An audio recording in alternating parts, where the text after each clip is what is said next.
C'était votre professeur, c'est ça? La première scène que j'ai faite, je l'ai faite chez lui au Candidator, qui était un concours qui n'avait pas de critères. Si on était drôle, pas drôle, magie, clown, il n'y avait pas de critères d'entrée. Tout le monde pouvait jouer, c'était la générosité de la scène. Et c'est lui qui m'a offert ma première scène. Liberté absolue. Alors, bonjour monsieur, présentez-vous. Je m'appelle René Marguedge, on a créé le concept Candidator il y a 8 ans. Pratiquement tous les invités que vous avez sur le plateau viennent de chez nous. Nous avons créé le HAS, École de l'humour et des arts scéniques. Et j'ai quelque chose de très précis à dire. Il y a quelque chose de fondamental que vous avez oublié, c'est qu'un artiste, par définition, doit s'engager. C'est un choix personnel. Il s'engage. À partir du moment où il s'engage, il est responsable de ce qu'il dit et de ce qu'il fait. Et c'est un métier. Et le problème que nous avons aujourd'hui, c'est que par la crise, par la télé-réalité, par le multimédia, n'importe qui peut avoir son fameux quart d'heure de gloire, comme disait le célèbre Andy Warhol, et n'importe qui peut venir s'exprimer en public, se prétendant humoriste, alors qu'il n'a aucune culture, aucune transmission, aucun engagement.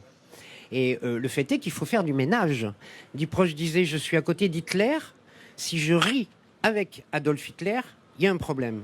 Si je ris de Adolf Hitler, je suis dans mon rôle d'artiste, je montre du doigt un problème de société, et là, je deviens responsable et je m'engage dans un combat. » Je crois que c'est ça le problème de l'humour aujourd'hui, c'est que les humoristes que nous avons ne s'engagent pas dans des combats, et puis qu'on a affaire à des gens qui n'ont aucune culture dans le domaine et qui veulent devenir célèbres vite, très vite. C'est un métier qui demande du temps, beaucoup de temps. C'est pas Éric Blanc qui va me contredire. Et alors, qu'est-ce que vous leur apprenez aux élèves? Vous leur faites des cours de culture générale? Vous leur apprenez la responsabilité? Comment vous faites? On leur apprend quelque chose d'essentiel, c'est l'École nationale du Québec qui l'a créé et nous l'avons développé en France.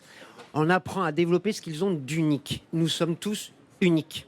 Donc à partir du moment où vous êtes unique, vous développez dans votre personnalité, vous écrivez vous-même, vous allez développer ce que vous êtes. À partir de ce moment-là, si on a réussi à développer ce que vous avez d'unique, et nous avons tous quelque chose d'unique, vous sortez du lot, vous sortez du conventionnel et vous sortez de tout ce qui se fait. Après, il faut du temps. Après, évidemment, il faut de la chance, il faut des rencontres, il faut plein de choses. Mais en tout cas, vous êtes différents. Et à partir du moment où vous êtes différents, vous avez plus de chances de vous faire repérer. Voilà.